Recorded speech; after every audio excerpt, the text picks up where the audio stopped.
तर आज सकाळी या प्रकारे झाली. मग काय बरं पाणी नाही घरी. त्यानंतर पाण्याची कॅन्डी घेऊन घरी गेलो आणि घरी टेकलेच मला जायचं होतं जालन्याला, कारण माझे आलेले होते अल्बम, म्हणून मी निघालो जालन्याकडे. तिथे गेल्यावर बघतो काय दुकानच बंद. काय म्हणलं नाश्ता करून येऊ, म्हणून गेलो डोसा खायला.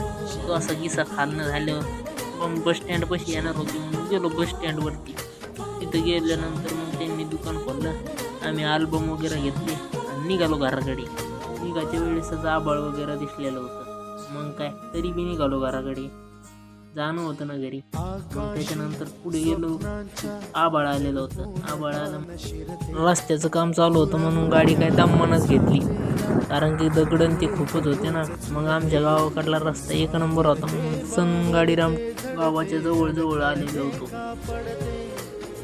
फायनली गावामध्ये पोहोचलो. तुम्ही जर चॅनल सबस्क्राईब नसेल केलं तर नक्की सबस्क्राईब